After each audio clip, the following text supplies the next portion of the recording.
네, 안녕하세요. 성공취업의 시작 답정보센터 이남규입니다. 네, 안녕하세요. 한유진입니다. 네, 오늘은 수요일인데요. 저희가 수요일은 왜 떨어졌나 시즌2에서 또 면접 컨설팅을 진행하는 날입니다. 자, 면접 전형은 많은 분들이 정말 엄청난 경쟁률을 뚫고 올라간 만큼 너무나 소중하고 또 취업하는 마지막 관문이라서 더 신중에 신중을 기할 것 같은데 한 조사를 봤더니 취준생 10명 중에 7명이 면접을 붙었는지 떨어졌는지 결과에 상관없이 그 회사에 취업을 포기한 경험이 있다 이렇게 답했다고 하는데요. 왜 그런가 이유를 물어봤더니 바로 입사 포기를 부르는 면접 질문 때문이었다고 합니다. 저희가 좀 성별로 구분해서 알려드리면 남성 구직자가 꼽은 입사 포기를 부르는 최악의 질문, 이거는 지원자 본인이 아닌 주변을 확인하는 일명 호구조사 때문이었고요. 또 여성 구직자가 꼽은 질문은 성차별 인식이 드러나는 질문 때문이었다고 합니다. 네, 정확한 질문들은 아직은 모르겠지만 그래도 이런 질문들을 받는다면 정말 입사를 포기하게 만들 것 같은 질문들인 것 같습니다. 네.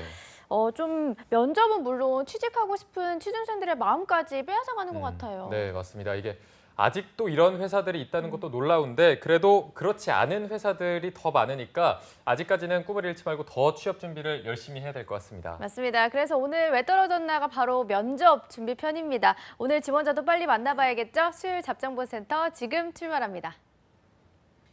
왜 너를 떠나보냈었는지 왜 널 보낸 건지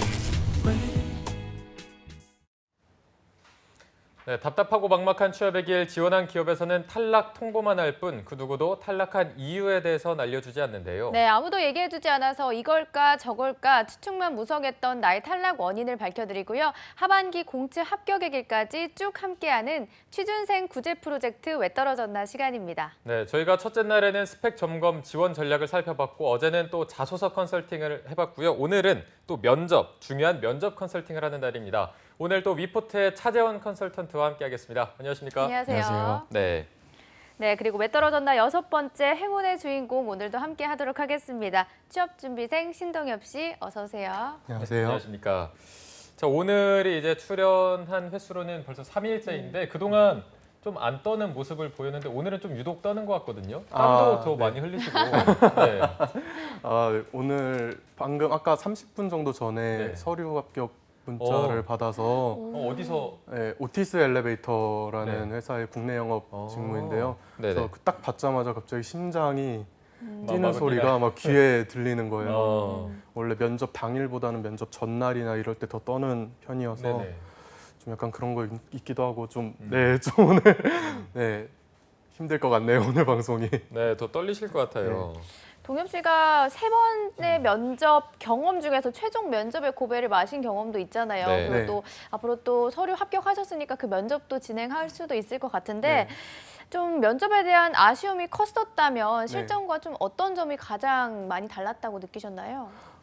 제가 앞서 말씀드렸다시피 제가 면접에서 그렇게 떨거나 뭐 다른 지원자분들에 비해 위축되거나 그런 성격은 아닙니다. 근데 다만 최종 면접까지 가니까 현직자분들이나 아니면 중고 신입분들이 좀 많이 계시더라고요.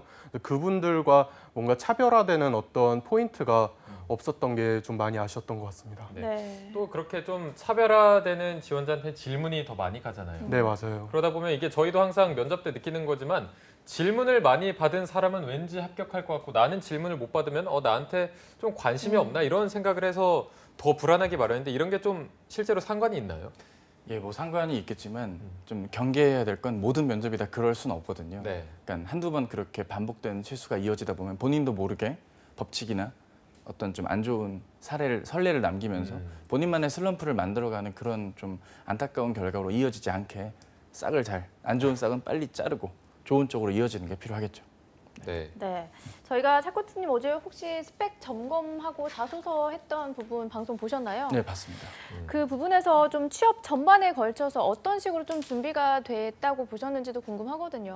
사실 오늘이 이제 면접 컨설팅이라고 하지만 이 얘기 가지고 한 30분을 나누고 싶을 만큼 해드릴 얘기가 많고 궁금한 게 많아요. 네네. 왜냐하면 이 지금 보기에는 어떻습니까? 굉장히 호방해 보이고 잘 웃으시고 커뮤니케이션 이런 좀 대화하는 데 있어서 좀 꺼리낌이 없으시고 굉장히 자연스럽고 보기가 참 좋으시긴 한데 이제 사람 자체의 매력에 대한 걱정이라기보단 이 취업이라는 전형에 돌아왔을 때 본다면 과연 본인이 갖고 있는 그 강점이 얼마나 효과적으로 좀 드러났는가의 여부인 것 같아요. 그러기엔 결과물로 잘 안 드러났기 때문에 이런 안타까운 결과가 나왔다고 볼 수 있겠는데요.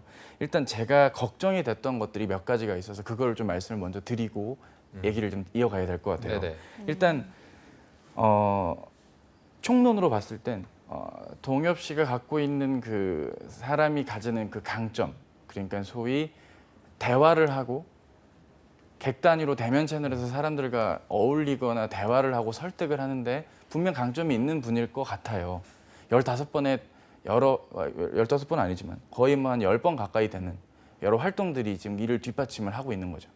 그리고 근무도 2번 정도 직장 경험을 짧게나마 하셨고요. 네. 그럼 그런 면에서의 어떤 이런 강점이 소위 남들이 좀 꺼려하고 힘들어하는 영업 직무에는 특화되어 있는 그런 강점이 있는데 그 모습이 과연 결과말로 잘 드러났는가의 여부. 이 점이 좀 약간 걱정이 됐던 게 첫 번째였고요. 그리고 과연 본인이 컨셉이 있었는가에 대한 좀 우려가 있어요. 그러니까 좋으면 좋고, 그러니까 허허실실. 이게 좋으면 좋은 거잖아요, 그죠? 너무 그런 쪽으로 몰고 가면 그러니까 무색무취의 느낌이 강하거든요. 이런 표현은 그렇지만 지원하신 회사의 경우에 따라서는 하이트 진로 같이 스펙적인 요인보단 직무에 더 특화된 인재를 선호해서 본인이 최종 면접까지 가실 수 있었을 것 같아요. 하지만 그렇지 않았던 AK에서의 마케팅 직무라던가 뭔가 특정 직무라던가 그 회사에 적합한 인재로 보기 위해서는 단순히 인성적인 강점이나 직무에 좀 잘 어울리는 태도적인 면만으로는 어필이 힘들어요. 학력적인 걸 수도 있고요. 학점일 수도 있고요. 어학일 수도 있고요. 업에 대한 이해도나 관심일 수도 있어요. 이따가 살펴볼 모의 면접에 대상되는 그 기업에 대한 이해도가 굉장히 깊으시더라고요. 그러면 그런 깊이를 많이 보는 면접일 수도 있는데 그런 면이 잘 부각이 안 된 채 너무 1차원적인 답변을 나열했던 게 아닌가라는 우려가 있고요. 마지막으로 하나만 더 말씀드리자면 이 좀 너무 숲을 보고 준비를 했는가 혹은 나무만 보고 준비한 게 아닌가라는 좀 약간의 우려가 있어요. 저뿐만 아니라 다른 여러 컨설턴트 분들이 3일, 4일 가까이 본인을 위해 조언을 드릴 텐데 이 내용의 방향을 보고 오케이, 뭐 뭔지 알겠다 하고 뭐 넘어갔을 소지도 있고요. 혹은 너무 지엽적인 거에 집착을 하다 보니까 지금 주시는 이런 얘기들 중고 신입이나 이력이 특이한 분들 때문에 내가 좀 밀려서 좋지 않은 결과가 나온 것 같아요라는 게 본인도 모르게 좀 자리 잡혀 있는 것 같아요. 그러니까 그게 절대적인 어떤 메인 요인은 될 수 없거든요. 여러 요인들을 두루 보고 종합적으로 판단을 하는 터라 면접이라는 게 아니 일반적인 기업체 공채라는 게 그렇지 않겠습니까? 이게 뭐 아는 지인 통해서 이게 막 연결받고 하는 그런 취업이 아니기 때문에 그런 면에서는 좀 너무 숲만 봤거나 너무 나무만 봤던 분이 아닐까라는 생각이 드네요. 뭐 답변을 굳이 해주실 필요는 없고요. 제가 보고 이력 여러 가지 종합적으로 봤을 때 느꼈던 3가지 큰 틀에서의 조언을 좀 말씀을 드렸습니다. 네.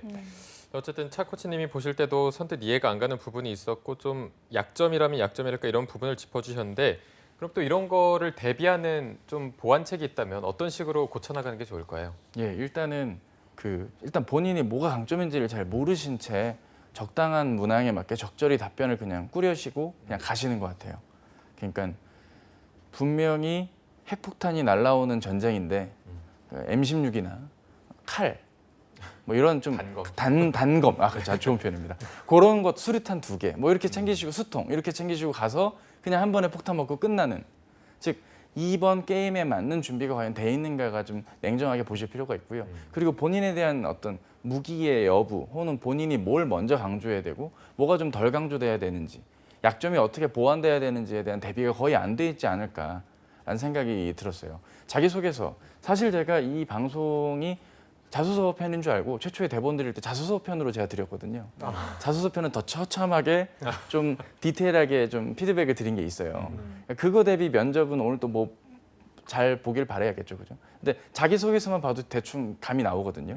그걸 말로 하는 게 면접이라면 뭔가 좀 우선순위가 본인의 강점이든 본인의 경험이든 우선순위 정리가 안 돼 있는 채 막연하게 즉 내가 참여해야 될 본 전형에 대한 대비 안 돼 있고 본인의 우선순위, 강점이나 경험이 안 돼 있는 점 이런 면들이 우선적으로, 선제적으로 좀 보완이 돼야겠죠. 그러려면 방법이 있는데 영업이란 직무에 특화를 맞추던가 업에 대한 이해도에 깊이가 있는 지원자로 하던가 아니면 둘 다를 좀 조화롭게 간다거나 그리고 이제 이런 유한회사, 이따가도 면접을 또 보실 회사들 유한회사 같은 경우들은 아무래도 직무 적합도를 더 많이 중시 여기기 때문에 직무적인 특성과 강점들 그와 관련된 경험 위주로 우선순위로 얘기를 해주셔야 될 것 같다는 점 그런 것들이 좀 종합적으로 이루어져야겠습니다. 네. 네. 동엽 씨가 이제 하반기에 대한 보완이 조금 시급할 것 같은데요. 먼저 좀 실제 면접장에서 어떤 질문들을 받았는지 몇 가지를 좀 알아보도록 하겠습니다. 신세미 캐스터가 소개해 주시죠. 네, 동엽 씨는 이번 상반기 공채에서 하이트 진로의 최종 면접까지 올라갔지만 안타깝게 다음 기회를 노려야 했는데요. 동엽 씨가 면접장에서 받은 질문을 일부 가져와 봤습니다. 네, 첫 번째로 1분 자기소개를 시작으로요. 지원 동기와 제품 선정 후 제품에 대한 경쟁력에 대해서 물어봤는데요. 다음으로는 하루 소주 판매량에 대한 근거, 그리고 즉석에서 영업 기획을 해보라는 질문도 받기도 했습니다. 동엽 씨는 과연 면접장에서 어떻게 대답을 했는지, 그리고 이런 질문에서는 어떻게 대답해야 잘한 것인지 차코치님과 함께 짚어보도록 하겠습니다. 네, 총 신세미 캐스터가 5가지 질문을 이제 소개를 해주셨는데 1분 자기소개부터 뭐 즉석 영업 기획에 대한 전략까지 이 중에 좀 직접 대답을 하면서 가장 어려웠던 질문이 있다면 어떤 게 있을까요? 그 대답을 했던 질문 중에서 제가 잘 했는지 안 했는지는 모르겠지만 막혔던 질문은 없었는데 제가 다만 여기 앞에 화면에 나온 소주 판매량에 관한 질문은 제가 아니라 다른 지원자가 받았던 아하. 질문입니다. 네네. 왜냐하면은 이거 내가 받았다면은 나 완전 망했겠다라는 생각이 머릿속으로 딱 들었기 때문에 네. 좀 그 질문이 조금 기억에 좀 남았던 것 같아요. 그게 아무래도 좀 기업에 대한 분석 같은 게 좀 덜 돼서 그런 게 아닐까요? 기업에 대한 분석이라기보다는 제가 판단하기에는 뭔가 안 맞아도 되니까 좀 논리적으로 어떻게 말을 하는지에 대해서 조금 여쭤보셨다는 생각을 받았어요. 맞아요. 그럼 좀 그만큼 이제 좀 하반기에는 준비를 더욱 탄탄하게 해서 그런 질문들에 대한 대비를 좀 해 나가야 할 텐데 차코치님 혹시 이 동엽 씨가 자료를 미리 보내주셨다고 들었는데 점수를 혹시 주신다면 몇 점 정도 주실 수 있을까요? 글쎄요, 점수를 뭐 이렇게 매기기는 주기 힘들 싫으신 만큼. 아니요, 주고 싶죠. 주기 싫진 않습니다. 너무 싫어하시는 것 같아요. 아니요, 되게 밝습니다. 네. 한 5점 정도로 생각을 해봤습니다. 5점. 네. 오. 왜냐하면은 전체적으로 자료를 줬다기보다는 일단 제가 확인한 건 자기소개서 자료였어요, 사실. 자기소개서 내용을 보고 제가 판단컨대 면접에 대한 대비 여부가 자기소개서 수준이라고 한다면 뭐 그렇게 잘한 것도 그리고 못한 것도 아닌, 좋게 말하면은 중간인 거고요. 안 좋게 말하면 약간 좀 애매한 그런 대비가 있었지 않았나 싶습니다. 약간 그런 것 같아요. 안 그랬길 바라지만 추측컨대 이런 류의 질문들이 나온다고 인터넷에 검색을 해서 이런 류의 질문들이 나오는구나 하고 거기에 맞게 답변을 주형 틀에 물건을 넣듯이 뭐 액체를 넣듯이 이렇게 넣어서 답변이 완료된 채 그거를 답습하고 학습한 채로 면접장에 가서 대화를 할 수 있는 분임에도 불구하고 어색하고 애매한 답변이나 돌발 질문이라고 판단이 될 만큼 좀 튀는 질문들이 덜어 나왔을 수도 있고, 혹은 유패분이 그런 질문들을 받았을 때 약간 본인도 모르게 괜히 긴장하고 당황한 탓에 분위기에 약간 휩쓸릴 소지도 덜어 있었을 것 같고요. 이런 직간접적인 약간 우려가 좀 걱정이 되는데 표정이 좀 어두워지셨네요. 아니요. 네네. 괜찮으신 거죠? 아니요, 괜찮습니다. 네네. 그래서 노력을 안 하는 분이 아니라 이 방향에 맞게 노력을 했는가로 본다면의 의미에서 점수가 5점이라는 겁니다. 네. 어쨌든 뭐 면접이라는 게 자소서를 기반으로 나오는 거기 때문에 아마 자소서에 대한 평가도 자연스럽게 나올 것 같고요. 오늘 아까 이제 동엽 학생이 말했을 때 다음 주 화요일에 오티스 엘리베이터 서류를 통과해서 다음 주 화요일에 면접이 진행되는 만큼 이제 저희가 1분 자기소개는 하이트 진로에 대한 1분 자기소개를 하고 모의 면접은 실제로 이제 하이트 진로 오티스 엘리베이터에 대한 걸로 할 텐데 조금 어떤 점을 주로 평가해 주실 건가요? 일단은 과연 평소와 같은 모습으로의 전달력이 실제로 이루어지고 있는지, 혹은 오티스 엘리베이터 같은 경우에 역시 직무적 합도가 중요하므로 국내 영업 담당자가 갖춰야 될 조건에 부합될 만한 사람인지를 역량적으로나 어떤 경험적으로 혹은 뭐 태도적인 면을 좀 종합적으로 보는 게 목표라고 할 수 있겠습니다. 네. 그럼 이제 시작을 할 텐데요. 먼저 동엽 씨의 1분 자기소개를 먼저 들어보도록 하겠습니다. 카메라 보시고 준비되면 시작해 주시면 됩니다. 네. 반갑습니다, 면접관님. 하이트 진로 국내 영업 지원자 신동엽입니다. 저는 하이트 진로의 B2B 국내 영업 전략에 관해서 기여를 하고 싶습니다. 저는 강릉에서 오래 거주한 경험과 스타트업에서 1년 동안 B2B 영업 직무를 수행하며 신규 고객을 유치한 경험이 있습니다. 매년 날이 갈수록 떨어지는 국내 맥주 시장, 국산 맥주 시장에 비해서 2013년 3천억 원, 2016년 6,300억 원으로 2배 이상 증가한 수입 맥주 시장에 관한 전략을 수립하고 이를 실천할 지원자 신동엽입니다. 감사합니다. 네. 자, 시간은 한 40초 정도, 40초 조금 짧은 편인 것 같은데 어떻게 좀 총평을 해줄 수가 있을까요? 왜 그러세요 오늘? 네, 뭐라 이렇게 말씀드리기 그런데 제가 지난주에 일본을 다녀왔지 않습니까? 네네. 일본 요리 특징은 어떻습니까? 좀 심심하고 네. 약간 맛으로서는 좀 아쉽죠. 눈으로는 이쁘지만 보기에는 맛있지만 네. 먹어보면 약간 아쉬운. 양도 적고. 예, 그렇죠. 양도 네. 적고. 지금 전체적으로 그런 느낌이 좀 드네요. 제가 아. 몹쓸 비유일지 모르겠지만 전체적으로 뭔가 대단한 얘기 해줄 것 같지만 그렇게 영양가가 있는 얘기는 아니었어요. 한마디로 디테일은 부족했답니다. 길이는 적당했습니다. 어차피 다른 분들이 1분 가까이 말을 할 거면 오히려 길이를 짧게 가는 것도 차별화의 패턴이 됩니다. 네네. 저는 실제로 오프라인에서 학생분들 만나면 그렇게 오히려 가이드를 드리기 때문에 길이에 대한 접근은 잘하셨어요. 하지만 애석하게도 현황을 나열하셨어요. 그리고 매출액이나 이런 부분이 굳이 자기소개 때 나열돼야 할 만큼 디테일한 어떤 실적에 대한 어떤 업그레이드의 요인들을 본인이 갖고 있다, 보유했다를 어필하신 것도 아니고 그냥 현황을 적당히 나열하고 뭐라고 말씀 주셨냐면 전략을 수립하고 실천할 사원으로 이 자리에 왔다. I'm coming 이렇게 말씀을 주신 것 같은데 글쎄요 지금 이게 와닿진 않거든요. 오히려 그거보단 이러한 현황을 통해 내가 느낀 게 뭐다라고 한 가지 명확한 키워드를 뽑아내시는 그런 멘트가 오히려 더 효과적이었을 수도 있어요.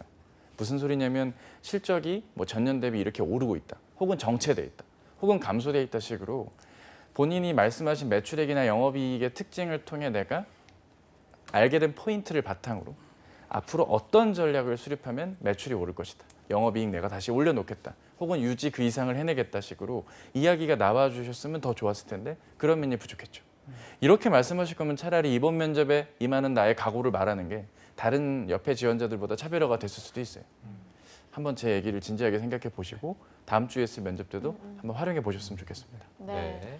그럼 이제부터 좀 본격적으로 차코치님의 모의 면접을 시작해 보도록 할 텐데요. 차코치님이 시작해 주시면 됩니다. 네, 반갑습니다. 안녕하세요. 면접 합격 소식 어디서 접하셨어요? 생방송을 제가 이제 취업 준비를 하는데 조언을 받고자 생방송에 출연을 하고 있는데 그 대기실에서 카카오톡으로 서류 합격 소식을 접했습니다. 어떠셨어요, 기분이?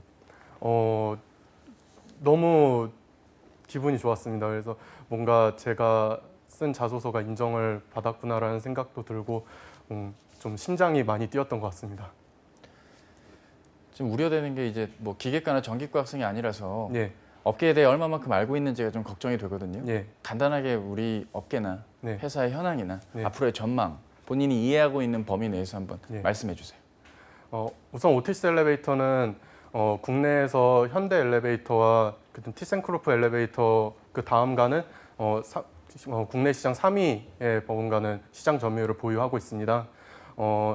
또한 시장에서 제가 알아본 시장에서의 평가는 엘리베이터를 직접 설치하는 비용은 비싼 편이지만 그래도 유지 보수하는 비용이 저렴하고 기본적으로 부품에 대한 수명이 매우 길다고 알고 있습니다. 아, 그렇습니까? 네, 그 정도로 답변 드릴 수 있을 것 같습니다. 우리 업계 영업은 왜 이렇게 어려울까요? 일단 건설 경기가 한창 지금 좋지 않다고 알고 있습니다. 그리고 엘리베이터 업계는 그 건설 경기의 3년 후를 쫓아간다고 알고 있습니다. 하지만 지금 건설 경기가 안 좋아진 지가 좀 3년에서 4년 정도 됐다고 알고 있어서 엘리베이터 업계도 그 추세를 좀 따라간 게 아닐까라고 생각해 봤습니다. 그럼 그런 외부적인 요인에 관망만 해야 됩니까? 어떻게 해야 될까요? 아닙니다. 반면에 이제 재건축이라든지 현재 호텔이라든지 모텔이라든지 리모델링이 한창 많이 시행되고 있는 상황입니다. 그런 새로운 분야에 뛰어들어서 저희가 부품 공급이라든가 새로 설치할 수 있는 분야에 집중을 한다면은 시장 점유율을 어느 정도 끌어올릴 수 있지 않을까라는 생각을 해봤습니다. 얼마 정도 올릴 수 있을 것 같아요? 그래서 제가 생각하기로는 3%에서 4% 정도는 끌어올릴 수 있지 않을까 생각합니다. 근거가 있을까요? 호텔 같은 경우는 일단 건립하는 기간이 길고 일단 지금 지어지고 있는 횟수가 많이 지어진 이후이기 때문에 왜냐하면 동계올림픽이라는 메가 이벤트를 좀 끝냈기 때문에 호텔 같은 경우는 이미 많이 지어진 상태입니다. 그래서 모텔을 리모델링하는 쪽으로 해야 된다고 생각합니다. 그거는 시공사의 고민 아닐까요? 시공을 하면서 엘리베이터에 대한 고민도 할 것이고 엘리베이터마다 이제 승차감이라든지 안내양의 목소리라든지 그런 거에 대해서 여러 가지로 접근을 한다고 알고 있습니다. 그런 의미에서 같이 접근을 하면 더 좋지 않을까 생각합니다. 학점이 낮고 어학 점수가 현재 지금 없으신 상황인데 네. 저희가 왜 뽑아야 될까요? 우선 학점이 다른 지원자들보다 낮은 것은 사실입니다. 그래서 저도 그 부분은 많이 후회를 하고 있고 후회한다고요? 예, 어찌됐든 간 저는 학생 다른 활동에 좀 더 집중을 해서 이 활동을 하면은 좀 학점에 조금 더 소홀해도 되지 않을까라고 저도 모르게 생각을 했던 것 같습니다. 이 부분 제가 참 잘못 생각했던 것 같고 그 일로 인해서 좀 제 인생의 좌우명을 좀 내 눈앞에 있는 업무에 내 눈앞에 있는 일에 집중을 하자 이런 거를 모티브로 삼아서 현재는 지금 생활을 하고 있습니다. 그래서 네. 근데 그 대외 활동 하신 건 눈앞에 있던 활동들 아니었나요? 눈앞에 있던 중요도. 네, 맞습니다. 그럼 그렇게 그렇게 생각을 했기 때문에 잘 하신 거 아닙니까? 그렇게 생각하실 수도 있습니다. 하지만 제 신분 자체가 오케이, 알겠습니다. 주변에서 뭐라고 해요? 본인에 대해서. 어떤 사람이다? 같이 있으면은 즐겁고 이제 대화를 좀 잘하는 사람이라고 주위에서 평가를 많이 해주는 것 같습니다. 그런 분이 영업을 한다면 어떤 면에 단점이 있을 것 같으세요? 이거는 제가 스타트업에서 B2B 영업을 할 때 알게 된 사실인데 약간 디테일 면에서 조금 뒤처지지 않을까라고 생각을 합니다. 그럼 입사 이후에 어떻게 보완하실 생각입니까? 이런 부분에 있어서 좀 더 고객님의 배경 상황이라든지 아니면 시장 상황이라든지 주위에서 엘리베이터를 어떤 걸 쓰고 있는지 좀 더 면밀하게 조사를 해서 고객님께 다가가면은 좀 더 필요한 고객님이 엘리베이터 아예 바꾸시는 게 필요한지 아니면은 부품을 가는 게 필요한지 그런 걸 정확히 파악해서 임한다면은 좀 더 디테일한 상담이 될 수 있지 않을까 생각합니다. 저희가 한국 회사에서 떨어져 나온 유한 회사이기도 하고 예. 아무래도 아직까지는 뭐 선배분들 중엔 나이 차이가 좀 있는 분들과 같이 일을 해야 될 수도 있어요. 예. 그리고 거래성 같은 경우도 건축사나 시공사가 많다 보니까 네. 좀 터프한 영업이 예상이 되는데 네. 그런 일을 잘할 거란 판단이 죄송하지만 잘 들진 않거든요. 네. 보여지는 이미지만 봤을 때. 네. 본인의 이미지를 좀 한마디로 표현해 주시고 제가 우려하고 있는 부분 어떻게 만회할 수 있는지 저희를 한번 설득을 좀 시켜주세요. 저는 어떤 사람과도 잘 어울릴 수 있는 사람이라고 생각합니다. 그 이유는 제가 영업을 하면서 주로 만나 뵙던 고객님들이 다 50대, 60대 선생님들이셨습니다. 그런 나이 드신 분들과의 소통도 많이 임한 경험이 있고 제가 서비스 관련 아르바이트를 많이 했습니다. 술집이라든가 편의점이라든가 그런 카페라든가 서비스직 아르바이트도 많이 했기 때문에 그런 면대면 영업에서는 걱정하시는 부분에 있어서 좀 더 잘할 자신이 있습니다. 잘한다는 게 어떤 겁니까? 좀 더 사람들을 자연스럽게 대하고 그분들의 기분이라든지 상황에 맞춰서 좀 더 대화를 이끌어 나갈 수 있는 능력을 말씀드렸습니다. 저희 회사 혹시 뭐 인재상이라든가 홈페이지를 한 번이라도 보신 적 있으신가요? 네, 홈페이지는 본 적 있습니다. 어느 부분이 좀 인상적이던가요? 일단 홈페이지가 건설사라고 해서 약간 세련되지는 않을 거라고 생각했는데 일단 초기 화면부터 굉장히 세련됐다는 점이 인상적이었습니다. 그리고 회사의 임원분들을 소개하는 거라든지 그다음에 회사에서 줄 수 있는 복지라든지 그런 것에 있어서 봤을 때 정말 사원들을 외부 고객뿐만 아니라 내부 고객들도 정말 살뜰히 잘 챙기는 회사라는 인상을 받았습니다. 좋은 팀이란 무엇일까요? 좋은 팀은 기본적으로 자기가 맡겨진 업무에 있어서 충실하게 임해서 그거를 그 문제를 해결하는 것은 기본으로 하고, 만약에 팀원들에게 좀 더 문제가 생겼을 때 같이 가서 도와주고 같이 문제를 해결할 수 있는 그런 것이 좋은 팀이라고 생각합니다. 나와 입장이 반대고 나와 성향이 반대인 거래선이 있다고 가정을 합시다. 네. 어떻게 영업을 해야 좋은 성과가 있을 수 있을까요? 어떤 점에서 반대인지 다시 성향의 좀- 반대라고 말씀드렸습니다. 성향의 반대 말씀이십니까? 일단 거래선이기 때문에 그분한테 무조건 맞춰야 된다고 생각합니다. 제 스타일도 중요하지만 만약에 제 스타일이 통하지 않는다면 다른 경로로 통해서 그분에게 맞춰서 그분이 필요한 것을 직접 제안을 드리는 게 좋은 영업이지 않을까라는 생각을 했습니다.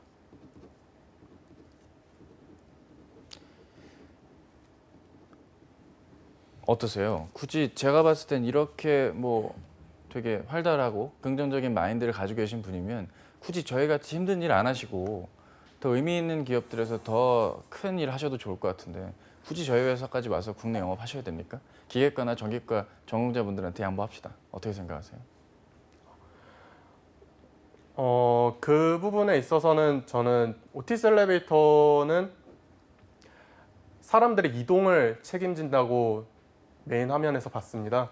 저는 그 부분에 있어서 제가 이 회사에서 기여할 수 있고 이 사회에 또 기여할 수 있다는 점에 있어서 매력을 느꼈고, 회사를 조사하면서 그리고 직접 설명회에 가서 인사 담당자님과 이제 얘기를 나눠보면서 이 회사에 관해서 이미지라든가 그런 거에 있어 되게 굉장히 오케이, 좋은 알겠습니다. 인상을 받았기 때문에 네. 다른 지원자 대비 내가 요거 하나만큼은 강점이다. 네. 하나만 짧게 얘기해 봅시다. 저는 저는 어떤 거든지 빨리 배우는 성격입니다. 그래서 다른 지원자들에게 부족한 기술적인 부분이라든지 아니면은 좀 더 제가 했던 영업과는 다른 스타일의 영업을 해야 된다고 생각합니다. 그 부분에 있어서 선배님들께 빨리 배워서 빨리 업무에 적응해서 성과를 낼 수 있는 직원이 될 수 있다고 생각합니다. 언제가 살면서 제일 힘들었어요? 제가 살면서 제일 힘들었던 적은 군대를 막 전역하고 나서 가장 힘들었던 것 같습니다. 그게 왜 힘들었죠?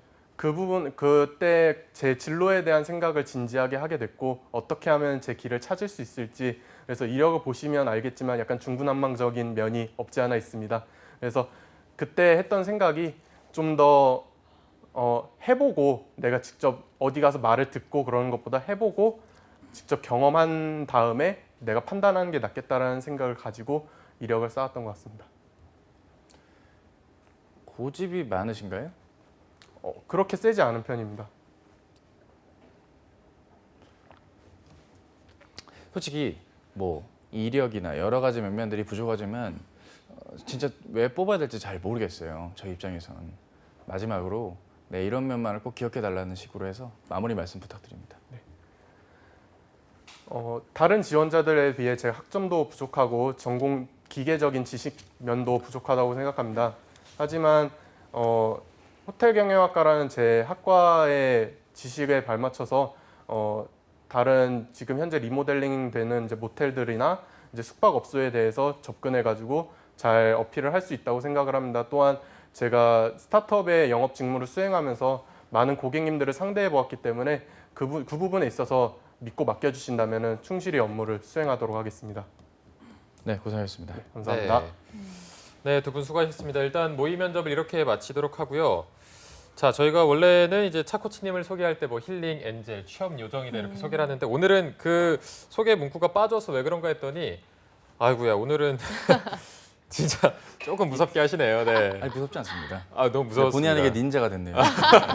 그러면 본격적으로 좀 소감을 듣기 전에 이렇게 면접 보면 좀 합격합니까 떨어집니까?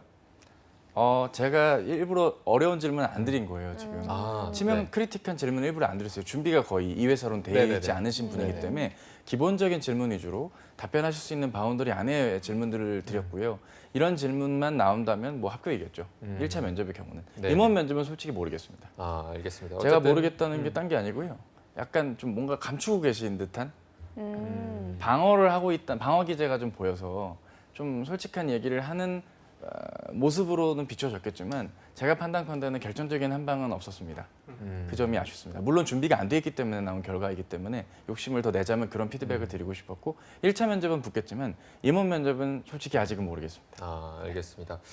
자, 동엽 씨가 일단 면접을 가장 한 상황이고 또 이게 방송이기 때문에 더 몇 배로 떨렸을 텐데 일단 모의 면접을 끝내고 난 소감을 한번 들어보고 싶어요.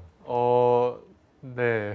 저는 이거 딱 하고 나서 이러면은 떨어지겠구나라고 생각을 했거든요. 근데 그래서 좀 생각보다 되게 후하게 평가를 해주셔서 정말 일단 감사하게 생각을 합니다. 근데 좀 많이 제가 답변하면서도 조금 정리가 안 되고 좀 많이 부족하다라는 생각이 들어서 네, 좀 머릿속이 좀 복잡했습니다. 저도 생각하면서 이게 지원이 안 돼 있으니까 내가 할 수 있는 바운더리 안에 기술적인 질문은 들어오지 않을 것이다라고 나름대로 예측을 했음에도 불구하고 어떤 질문이 들어왔을 때 제가 당황을 했다는 거는 그만큼 제가 평소에 준비가 많이 부족했던 게 아닌가라는 생각을 하게 됐습니다. 아직 네. 서류 합격 전화를 연락을 오늘 받았기 네. 때문에 준비가 안 되어 있는 건 어쩔 수가 없는 부분인 것 같고요. 네. 차 코치님 혹시 모의 면접 보면서 가장 좀 부족한 부분은 어떤 부분이라고 보면 될까요?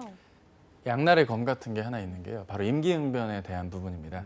센스라고 할 수 있을 텐데요. 그런 면에 강점이 있지만 경우에 따라서는 모르면 모른다고 해야 될 답변도 있는 것 같습니다. 그러기엔 너무 즉흥적으로 때우기식이 느껴졌기 때문에 왜냐하면 저도 임기응변력이 나쁘지 않거든요. 그래서 저는 인정합니다. 표정 봐도 감사합니다. 그게 느껴졌기 때문에 내실이 중요해요. 그러니까 업계에 대한 저는 처음에 우리 회사에 대해 업계에 대해 아는 대로 얘기해달라 전망을 말해라고 할 때 3위 업체입니다 뭐 이런 얘기보단 직무 중심으로 이야기를 꺼내줬다면 본인한테 영업과 관련된 질문으로 범위가 좀 좁혀졌을 소지가 있을 것 같아요. 무슨 말인지 이해되세요? 네. 제가 알기로는 엘리베이터를 지원한 이유는 제가 여기서 영업을 할 수 있는 지원자의 자격을 갖추었기 때문입니다 식으로 해서 애초에 다른 이상한 튀는 질문이 안 받고 온전히 국내 영업으로 엘리베이터 혹은 에스컬레이터 관련된 질문을 받을 수 있게 승강 설비 관련 영업에 특화된 인재로 보여질 수 있게 질문을 좀 모아줬어야 되는데 너무 브로드하고 거시적인 얘기를 무슨 관리팀이나 지원 파트에서 할 만한 얘기를 꺼내줬거든요. 이제 연습이 부족한 거겠죠. 연습이라기보다는 답변의 내용 정리가 안 돼 있기 때문에 이런 내용이 나왔을 것 같고요. 전체적으로 현황은 많이 알고 있는 듯하나 얘가 과연 얘라고 해서 죄송합니다만 이 친구가 과연 입사 이후에 이걸 잘해줄 수 있을까에 대한 답보가 없습니다. 그냥 잘하겠다고 그냥 외치는 수준이겠죠. 그런 점이 좀 아쉬웠고요. 약점이 명확하게 있는데 이런 질문을 면접 당일날 안 하게 된다면 본인한테 호의적으로 보일 것 같죠, 그죠? 그렇지는 않습니다. 오히려 좋은 인상을 줘야 되는 면도 회사에서는 요즘부터 있기 때문에 오히려 불안한 신호라고 좀 생각을 해주시는 게 좋습니다. 차라리 본인을 검증받는 듯한 느낌으로 초반에 나와주는 게 내가 면접을 못 보고 있진 않구나라고 이해해 주실 수 있을 것 같습니다. 당연히 낮은 학점, 어학, 그리고 전공의 매칭이 안 된다는 점. 하지만 전공의 약점은 결코 약점이 아니에요. 오히려 연결고리가 될 수가 있겠죠. 본인이 뭐 호텔 경영학을 전공했지만 호텔에서 제일 중요한 게 엘리베이터나 에스컬레이터더라 라는 식과 함께 이야기가 새롭게 좀 풀어나가면 누가 그런 접근을 하겠습니까? 뭐 기계에 대한 이해도 설비, 정확성 뭐 이런 얘기만 하는 아이들 사이에서 독보적으로 빛이 나게 될 겁니다. 그런 면에서 본인의 강점을 살릴 수 있는 질문을 살리지도 못하셨고요. 그리고 본인의 강점이 뭔지를 좀 지금 이제 느끼셨다면 아주 뭐 격하게 고개를 끄덕여 주시는데 이해가 되셨길 바랍니다. 네. 그리고 하나만 더 말씀을 드리자면 네네. 이 회사는 도전 정신, 창의성, 열정이 있는 회사라고 제가 방송 시작 전에 좀 검색을 해보니까 나오더라고요. 제가 봤을 땐 이 세 가지에 다 해당은 되시지만 창의성적인 면의 특징이 없을 수도 있겠다라는 이미지를 좀 주고 계세요. 그러려면 그 창의성이 영업 전략이라던가 고객선을 설득한다거나 혹은 제품을 홍보하고 알려야 되는 그런 자리에서도 빛이 날 것이라는 식의 이야기들을 과거에 혹시 그런 창의성을 발휘했던 경험, 그러니까 서포터즈 활동을 많이 하셨잖아요. 그런 이벤트나 기획했던 면면들과 같이 녹여준다면 조금의 차별화가 있지 않을까 싶습니다. 네. 제가 마지막으로 좀 대신해서 물어보고 싶은 게 아까 학점이 낮고 어학 성적이 없어서 이 부분을 질문해 주셨는데 네. 후회한다 이렇게 답을 했거든요. 네. 근데 이게 어쨌든 서류 통과했기 때문에 문제가 되는 부분은 아니지 않나요?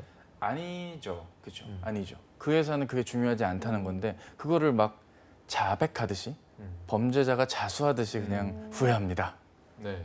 죄송합니다. 뭐 이런 식으로 나가면 오히려 좋지 않은 거기에서만 끝나면 좋지 않은 거죠. 후회를 하는 게 뭔지가 명확하게 나와야 됩니다. 무슨 말씀인고 하니 내가 비록 후회는 한다. 즉 그 일의 우선순위, 그 상황에 맞는 우선순위를 내가 간과한 채 그때그때 너무 좀 성급하게 원하는 것. 그러니까 이런 거죠. 대학 생활은 내가 하고 싶은 일을 하는 시기라고 여겼고 난 후회 없이 대외 활동했는데 돌이켜보니 나에게도 우선순위가 어쩌면 취업을 생각한다면 학점도 일정 부분 차지하고 있었을 텐데 그 점을 간과한 게 후회한다라고 얘기를 해야 되는데 그냥 무조건 후회한다고만 하니까 질문이 턱 막히는 겁니다. 네. 이분이 자기 이력과 커리어에 대한 생각 혹은 자신의 어떤 생활의 면면 이런 면면들이 좀 종합적으로 보고 싶어서 질문을 드린 건데 조금 약간 너무 심플하고 단호박 같은 단박한 답변이 의외의 포인트로 나오다 보니 평가가 보류가 되는 것 같아요. 그래서 좀 안 좋은 결과를 받을 수도 있겠죠. 네. 네. 오늘 마침 또 방송 시작 전에 딱 연락을 받아서 그에 맞는 면접 준비를 좀 해봤는데요. 소감이 좀 어떠셨나요? 지금도 막 떨려요. 막 등줄기에서 땀이 막 느껴지고요. 그래서 네, 너무 좋은 경험이었던 것 같아요. 그래서 아마 면접장에 가면 이거보다는 조금 더 나은 기분으로 임할 수 있지 않을까 이렇게 생각합니다. 네. 네. 어떻게 딱 오늘 방송하는 면접하는 날에 발표가 나서 기회가 너무 좋게 또 네, 모의 네. 면접을 해볼 기회가 있었는데 내일은 저희가 또 토탈 컨설팅을 진행할 예정이니까 하반기에는 좀 어떤 식으로 준비하겠다 지원 전략을 세워서 내일 오시면 되겠고요. 차 코치님도 내일 또 토탈 컨설팅 때 뵙도록 하겠습니다. 오늘 두 분 고맙습니다. 고맙습니다. 네, 잡정보센터 1부에서 준비한 내용은 여기까지고요. 잠시 후 2부에서는요. 신세미 캐스터와 함께하는 일자리 방방곡곡이 준비되어 있고요. 네, 그리고 취준생들의 인권을 지키고 알려드리는 코너입니다. 취준생 인권위원회도 준비되어 있으니까요. 네, 어디 가지 마시고요. 채널 고정.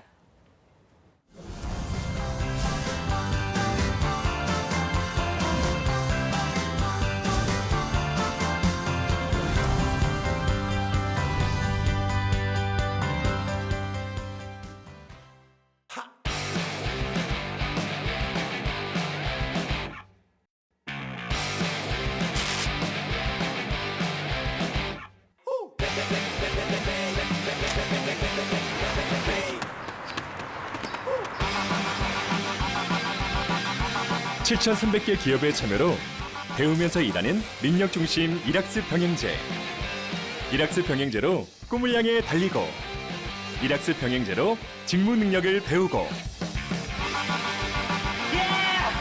스펙보다 능력으로 인정받는 대한민국. 능력 중심 사회는 일학습 병행제로부터. 힘들지? 취업 준비는 잘 되니? 저야 잘 준비하고 있죠. 아빠는요? 아빠도 앞으로 잘 준비해야지. 청년의 내일도 작년의 내일도 준비가 앞으로를 만듭니다. 미리 계획하고 준비하고 실천할 수 있도록 어느새 노후를 걱정하는 당신에게 더 넓어진 장년 고용 서비스가 함께합니다. 아빠 출근한다. 나도 같이 가. 내 일을 향해 앞으로, 내일을 향해 앞으로, 함께 앞으로.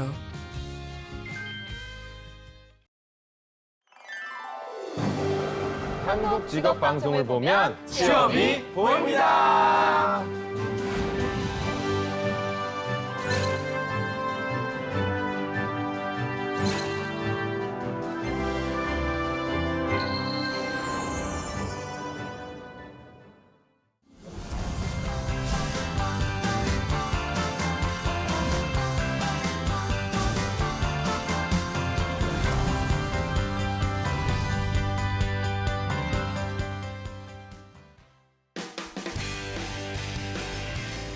네, 성공초배 시작 잡정보센터 2부의 문을 또 활짝 열어봤습니다. 저희가 2부에서는요.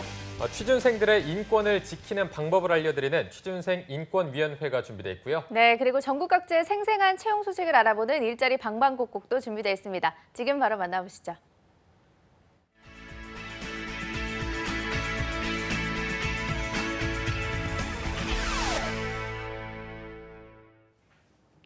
네, 매일매일 전국 각지의 생생한 채용 정보를 알아보는 일자리 방방곡곡. 오늘은 수원으로 가보겠습니다. 수원 고용센터의 임진욱 주무관님 안녕하세요. 안녕하세요. 수원고용복지 플러스센터의 임진욱입니다. 네, 오늘 수원에는 어떤 소식이 준비되어 있나요? 이번 주 소개해드릴 수원 지역 구인 기업은 수원시 권성구 고색동에 위치한 강소기업 ES테크 인터내셔널입니다. 광케이블 및 UPS 생산 개발업체로 채용 분야는 생산관리 사무원 1명입니다.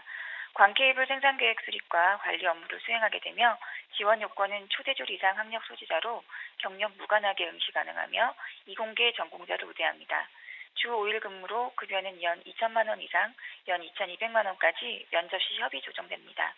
지원을 희망하시는 분들은 워크넷을 참조하여 이력서와 자기소개서를 이메일로 지원하시기 바라며 접수 마감일 7월 9일까지이니 참고하시기 바랍니다. 네, 생산관리 사무원 1명을 채용할 예정이라고 합니다. 관심 있는 구직자 여러분들의 많은 지원 바라겠습니다. 주무관님 바로 다음 소식도 알아보시죠. 다음으로 소개해드릴 구인업체는 화성시 반월동에 위치하고 있는 반도체 장비 설비 공사업체 주 GNT ENG이며 모집 분야는 반도체 기계 설치원 3명입니다. 반도체 설비의 개조 작업 및 셋업 업무를 수행하게 되며 지원 요건은 학력과 경력 무관하게 응시 가능하고 청년층 및 운전 가능자, 정기 안전 자격증 소지자를 우대합니다. 주 5일 근무로 급여는 월급 200만 원 이상 면접 시 협의 조정되며 중식 및 기숙사 제공 등의 복리 후생 제도가 있습니다. 지원을 희망하시는 분들은 워크넷을 참조하여 이력서를 팩스 또는 이메일로 지원하시기 바랍니다. 네, 학력, 경력 무관한 구직건입니다. 무려 3명을 채용하고 있으니까요. 많은 지원 바라겠습니다. 임진욱 주무관님 고맙습니다. 감사합니다. 네, 이번에는 서울의 박가혜 주무관님 전화 연결돼 있습니다. 주무관님 안녕하세요. 네, 안녕하세요. 서울고용센터 박가혜 주무관입니다. 네, 오늘 서울에 준비된 소식 알려주시죠. 네, 첫 번째 알려드릴 소식입니다. 서울 송파구 송파대로에 위치한 화인커머스 이 주식회사에서 무역사무원 1명을 모집합니다. 지원 자격은 대졸 이상의 학력이 필요하며 경력은 무관한 신입 채용입니다. 해외 및 국내 발주 업무, 해외 거래처 통신 업무, 마케팅 관련 업무 지원을 담당하게 됩니다. 영어 중급자와 이공계 전공자와 관련 직종 경험자를 우대합니다. 급여는 연봉 2,800에서 3,500만 원 사이입니다. 접수는 이메일을 통해 이력서, 자기소개서 등을 제출하시면 되고 자기소개서의 영어 활용 정도에 대해 기입하셔야 합니다. 자세한 사항은 워크넷을 참고하여 지원하시면 되겠습니다. 네, 무역사무원 1명을 채용한다고 합니다. 채용 시 마감되는 구직건이니까요. 빠르게 지원하셔야겠습니다. 주무관님 바로 다음 소식도 알아보겠습니다. 네, 서울 강남구 논현동에 위치한 관세법 임시에서 관세사무원 1명을 모집합니다. 지원 자격은 고졸 이상의 필요하며 경력은 무관한 신입 채용입니다. 수입, 서류 작성 및 식품 수입, 검역 대행 업무를 담당하게 됩니다. 컴퓨터 활용 능력 우수자를 우대하며 급여는 연봉 2,000에서 2,200만 원 사이입니다.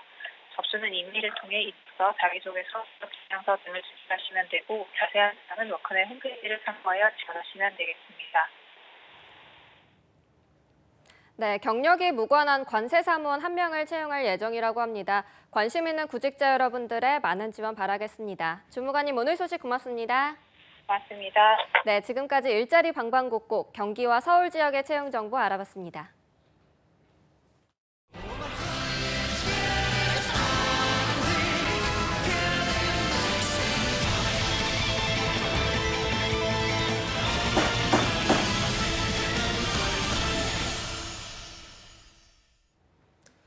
네, 국회에서 취업준비생의 인권을 위한 보호법 제정을 추진하고 있는데요. 이렇게 국회에서 취준생 인권보호법을 위한 움직임이 있습니다. 네, 그럼 자정부센터에서는요. 취준생들의 인권을 지키는 방법을 알려드리는 취준생 인권위원회가 있습니다. 네, 자 그동안 몰라서 넘어가고 또 취업시장의 약자라서 알면서도 넘어가야만 했던 그런 불편부당한 일들 많으셨을 텐데요. 오늘 이 코너를 통해서 많은 분들이 조금이나마 자기 권리를 당당하게 펼칠 수 있기를 기대해 보겠습니다. 네, 오늘 도움 말씀 주실 분은요. 노무법인 한림경기의 김교원 노무사님과 함께하도록 하겠습니다. 어서 오십시오. 네, 안녕하십니까. 네, 그리고 2부의 도우미 신세미 캐스터도 함께하겠습니다. 안녕하세요. 안녕하세요. 네, 안녕하십니까. 자, 김교원 노무사님은 이제 조금 오랜만에 나오신 것 같은데 그동안 좀 날이 많이 더웠습니다. 어떻게 지내셨어요? 날은 더운데 축구와 그 맥주를 즐기며 그렇게 보냈습니다. 오늘도 좀 피곤해 보이시는 것 같은데. 네. 어제 축구를 와서 아, 네. 오늘도 보셔야 될 텐데. 오늘은 꼭 봐야죠. 네. 그렇죠. 혹시 축구 말고 좀 여름 휴가 계획이나 이런 것도 있으세요? 저 와이프가 출산이 얼마 안 남아서 축하드립니다. 아마 올해는 좀 힘들 것 같습니다. 아이가 태어나면 또 같이 가면 더 좋으니까요. 좀만 참으시기 바라고요. 내년을 계약해야 될 것 같아요. 네, 그럼 오늘 준비해 오신 주제는 어떤 건가요? 예, 오늘 제가 준비한 주제는 여러분들 취준생 여러분들은 좀 알바랑 뗄래야 뗄 수 없는 관계일 것 같아요. 네. 특히 결국에는 취업 준비를 위해서는 뭐 식비라든지 교통비라든지 학원비라든지 그런 돈을 벌기 위해서 어쩔 수 없이 알바를 많이들 하시는데요. 이런 좀 취준생들을 두 번 올리는 일들이 좀 발생이 되고 있습니다. 특히 그 알바비와 관련해서 그 갑질 사례들이 좀 많이 있어서 이러한 사례를 좀 밝히고 또한 검토하는 그러한 시간을 갖도록 하겠습니다. 네. 원래 돈과 음식 갖고는 장난치면 안 되는데 그럼요. 이렇게 알바비로 또 장난치는 갑질 사례를 오늘 알아보도록 하겠습니다. 자, 그러면 신세미 캐스터가 안건을 소개해 주시죠. 네, 오늘은요. 먼저 알바비 갑질로 인해서 발생된 사례들을 먼저 소개해 드릴까 합니다. 첫 번째 사례는요.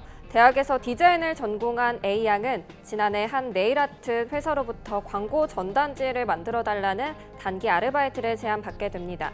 하지만 회사 측은 전단지를 만들어주는 대가로 현금이 아닌 10만 원 상당의 네일케어 상품을 지급하겠다고 한 사례입니다. 네, 다음 두 번째 사례는요. 이거는 소개하는 저도 참 발끈하게 되는 사례인데요. 19살 B양이 용돈을 벌기 위해서 지난해 2월부터 2달간 음식점에서 아르바이트를 했습니다. 근데 임금을 제때 주지 않아서 노동부에 진정서를 내게 됐는데요. 업주는 그제야 밀린 임금 32만 원을 지급했습니다. 그중 10만 원은 10원짜리 동전 10,000개로 지급을 했다고 합니다. B양은 트렁크에서 주인이 포대 3개를 꺼내왔을 때 정신적인 충격을 받았다고 얘기를 했고요. 급여도 수습기간이라 당시 최저임금보다 580원 낮은 5,000원을 받았다고 합니다. 있는 돈 없는 돈 싹싹 긁어줬는데 무엇이 잘못됐냐, 그건 돈이 아닌가 하는 해당 업주의 입장은 더 뻔뻔하기만 합니다. 네, 따라서 오늘 취준생 인권위원회 안건으로는 취준생을 울리는 알바비 갑질 해결 방안은입니다. 많이 네. 화났어요. 오늘따라 더 화나 보이시는. 네. 네, 교환쌤 세상에 정말 믿기 힘든 일들이 정말 많이 일어나고 있는 것 같습니다. 네. 알바비도 참 정당한 노동의 대가라고 볼 수 있는데요. 이에 대한 좀 법적 제재 같은 건 마련돼 있나요? 예, 당연히 있죠. 근로기준법상의 임금 지급에 대한 기준이 마련돼 있고요. 근로기준법 제43조를 보면 임금 지급과 관련해서 4대 원칙을 표시하고 있습니다. 지금 그 법조문 같이 보시면 제1항에 임금은 통화로 지급한다라고 되어 있는데 이거를 이제 저희가 통합을 원칙이라고 합니다. 꼭 화폐로 지급을 해야지 현물이나 어떤 물건으로 지급되면 안 된다라는 내용이고요. 또한 그 다음에 직접 근로자에게 지급한다라는 내용이 있습니다. 뭐 친권자나 그러니까 부모님이나 대리인한테 임금을 지급하는 게 아니라 항상 근로자한테 직접 지급해야 하는 직접불 원칙이라고 하고요. 또한 그 다음에 1항 끝부분에 그 전액을 지급해야 한다라고 되어 있는데 뭐 사업주가 너 뭐 식비를 공제하겠다, 아니면 뭐 편의점에서 있었던 사례인데 삼각김밥을 먹었다라는 이유로 그거를 급여에서 공제하는 그러한 사건들이 있었는데 이거는 이제 임금은 전액을 지급해야 하는 게 원칙이기 때문에 그 전액불 원칙에 따라 그런 부분 다 체불 임금에 해당이 되고요. 또한 2항에 보시면 임금은 매월 1회 이상 일정한 날짜를 정하여 지급한다라고 되어 있는데 이게 이제 정기불 원칙이라고 합니다. 저희 이제 월급제 근로자들 같은 경우에는 매달 동일하실 것 같은데 한 달에 어떤 특정한 날짜를 정해서 그 달 임금을 받으시잖아요. 마찬가지로 아르바이트생들도 이런 기준에 적용이 됩니다. 네. 자, 저희가 앞서 두 가지 사례를 살펴봤는데 이 사례를 실제 지금 바로바로 법적인 설명과 함께 들으면 많은 분들이 도움이 될 것 같아요. 일단 첫 번째 사례를 먼저 좀 살펴보면은 전단지를 만들어 달라고 해서 아르바이트를 제안받았는데 현금이 아니라 뭐 네일케어 상품권, 이게 뭐 장난하는 것도 아니고 이런 거를 조금 뭐 덧붙여서 좀 소개해 주실까요? 네, 그 법적인 어떤 해석을 같이 뭐 말씀드리기 전에 검토해 드리기 전에 우선은 다른 사례 좀 몇 가지 더 설명드리면서 한번 해보도록 하겠습니다. 우선 이 사례의 주인공은 취준생은 아니고요. 그 아르바이트를 시작한 한 주부의 이야기입니다. 아기를 낳은 뒤에 경제적인 어려움 때문에 그 옷을 파는 매장에 아마 취업을 한 것 같습니다. 아르바이트를 시작하게 됐는데 한 달 되기 한 이틀을 남겨놓고 해고 통보를 받았고요. 이것도 억울한데 사업비 어렵다라는 이유로 임금 대신, 그러니까 돈 대신에 옷으로 어떤 임금을 알바비를 대신하였다고 합니다. 아까 제가 말씀드렸었죠. 근로기준법 43조를 보면 통화로 지급한, 그러니까 네네. 화폐로 지급해야 된다라는 원칙에 근거해서 이런 경우엔 임금 체불에 해당하고요. 뭐 장사가 잘 되지 않는다는 이유 등으로 임금 대신 회사 생산품을 지급하는 어떤 그런 사례도 상당히 많습니다. 네. 돈이 필요해서 일을 한 건데 자꾸 돈 대신 다른 걸 자꾸 주려고 하네요. 그렇죠. 이런 비슷한 경우가 또 있나요? 또 있습니다. 뭐 대한민국 사람이라면 어떤 이 우유업체는 꼭 아실 만한 업체인데요. 이 우유업체 같은 경우에도 이제 우유 소비가 좀 줄어드니까 결국에는 임금 대신에 그 설마. 일부를 우유와 우유로. 치즈로 지급한 사례가 있습니다. 유통기한도 짧은데 이걸 어떻게 해야 될지 모르겠으나 어쨌든 치사하네요. 회사의 우월적 지위를 이용해서 근로자한테 이제 지급한 사례고요. 아까 말씀드렸던 사례와 동일하죠. 43조에 근로기준법 43조에 규정된 통합을 원칙에 어긋나는 사례이기 때문에 그 화폐로 지급하지 않았기 때문에 임금 체불에 해당하는 경우입니다. 네. 아까 이제 신세미 캐스터님이 소개해 주셨던 첫 번째 사례도 마찬가지인데요. 저희가 상품권은 화폐로 통용되는 가치가 아니죠. 네. 무기명 채권이라고 하는데요. 채권자가 지정되지 않았기 때문에 이 상품권 같은 경우에도 화폐가 아니기 때문에 근로기준법 43조에 위반되는 사례이고요. 다만 이렇게 어떤 현물을 물건을 지급하는 경우라도 예외적인 경우가 있습니다. 근로자가 그걸 받겠다 동의를 하는 경우에는 이게 위반으로 볼 수가 없습니다. 그러니까 지금 방송 보시는 시중생 여러분들 같은 경우에는 혹시라도 사업주가 이렇게 현물로 대신 지급하겠다라고 한다면 동의해서는 절대 안 되겠죠. 네. 자, 이어서 두 번째 사례가 정말 가관입니다. 이게 32만 원, 고작 32만 원 때문에 이렇게 일이 일어났는데 10만 원을 또 10원짜리 포대 3개, 만 개 맞죠? 10,000개로 지불했다고 하는데 이거 뭐 다 던져버릴 수도 없고 이 두 번째 사례는 해결을 어떻게 해야 될까요? 진짜 맘 같으면 던져버리고 싶죠. 네. 우선 좀 짚고 넘어가야 될 부분은 이제 아까 제가 말씀드린 정기불 원칙이라고 있습니다. 매달 정해진 날짜에 지급을 해야 되는데 네. 지금 B양 같은 경우에는 정해진 날짜에 임금을 받지 못했기 때문에 43조의 정기불 지급 원칙에 위배되는 케이스고요. 문제는 아까 말씀하신 동전으로 지급한 30만 원을 10원짜리로 동전으로 지급한 걸 이거를 어떻게 해석할 것인가에 대한 문제가 뒤따릅니다. 아까 제가 통화로 이제 지급하면 문제가 없다고 말씀드렸는데 10원짜리 동전이라고 하더라도 동전이기 때문에 통화는 맞죠. 그러니까 화폐는 맞기 때문에 이게 법적으로는 뭐 문제가 없다라고 볼 여지는 있습니다. 그러나 이 문제의 핵심은 굳이 하필 동전으로 분명히 그렇게 포대로 해왔다는 거는 은행 가서 바꿔왔다는 얘기고요. 이거는 고의성이 다분한 거죠. 근로자가 임금 계산을 어렵도록 하고요. 실제 30만 원이 맞는지 파악해 보려면 일일이 다 세보거나 은행 가서 뭐 기계에 맡기거나 해야 되는데 그런 게 좀 어렵고요. 또 운반도 힘듭니다. 세 포대를 다 어떤 근로자들이 차도 없는 상태에서 가지고 다니기 힘들고 또 분실 위험도 크기 때문에 이건 사업자 어떤 고의성이나 악의성이 좀 다분한 케이스죠. 이런 경우에는 좀 실제로도 들기 힘든 엄청난 무게의 어떤 동전들로 임금을 지급했다라는 것은 실제 성실히 어떤 임금 지급의 의무를 다했다라고 보기는 좀 어려울 것 같고요. 민법 2조에 보면 신의 성실의 원칙이라고 규정이 되어 있습니다. 이런 경우에는 아르바이트생들은 민법 제2조에 따라서 신의 성실의 원칙에 근거하여 좀 수령을 거부하고 계좌 이체나 아니면 좀 화폐로 지급할 것을 요청드릴 수 있을 것 같습니다. 네. 자, 저희가 정말 오늘 열받는 사례들을 몇 가지 살펴봤는데 첫 번째 그 상품권이 무기명 채권이기 때문에 이거를 거부할 수가 있다고 하셨는데 이거를 정당하게 거부를 했을 때 보통 상대방이 받아들이나요? 이거를 받아들일 의무 생각이 없기 때문에 이렇게 생각 없이 상품권으로 주는 것 같은데 이렇게 좀 거부했을 때 그 상대방이 그거를 또 거부한다면 우리 취준생분들은 어떻게 해야 될까요? 우선은 만약에 그걸 받아들이셨다라고 한다면 이건 동의에 해당되기 때문에 추후에 현금에 대한 지급에 대한 부분을 따질 수가 없습니다. 근데 만약에 거부했고 뭐 거부하는 경우 사업주는 보통 이러죠. 안 받으려면 말어. 난 분명히 줬어. 네가 거부한 거야. 이런 식으로 나올 텐데 이런 경우에는 지금 사업주가 법을 잘 모르기 때문에 뭐 그렇게 얘기를 하는 거고요. 실제 이런 경우에 상품권을 지급을 한다든지 아니면 현금 지급을 거부했다든지 이런 경우에는 노동청에 진정을 제기하면 다 사업주는 처벌을 받기 때문에 그 전에 아마 임금 지급이 완료될 것으로 생각이 됩니다. 네. 그런데 또 제가 주변에서 듣기로는 이런 노동청에 신고나 이런 것들을 하면 절차가 좀 복잡하고 좀 기간도 오래 걸려서 좀 포기를 하게 되는 경우도 있다고 들었거든요. 좀 실제로 좀 어떤가요? 실제로 그 노동청 경찰서라고 생각을 하시면 됩니다. 위반 사실에 대해서 조사를 하는 과정이 시간이 좀 소요될 수밖에 없고요. 아무리 노동청이 뭐 근로기준법을 뭐 수호하기 위한 어떤 행정관청이라고 하지만 근로자의 말을 무조건 믿어줄 수는 없죠. 그런 부분에 조사가 이루어지기 때문에 시간이 좀 지체가 되는 건데 이러한 시간이 지체된다라고 하더라도 실제 처벌까지 가는 것을 사업주들은 좀 염려해서 그 전에 보통 임금 지급이 다 되거든요. 그래서 이런 경우들은 노동청에 진정 제기하면 대부분 해결된다고 보시면 될 것 같습니다. 네. 오늘은 교원쌤 눈 주변이 빨개질 정도로 굉장히 또 화나서 눈에 불을 켜고 말씀해 주셨는데 좀 이런 약자를 상대로 한 횡포가 근절이 돼야 할 텐데 이런 부분에서 좀 신의 한 수, 뭐 촌철살인 한마디 한다면 어떤 게 있을까요?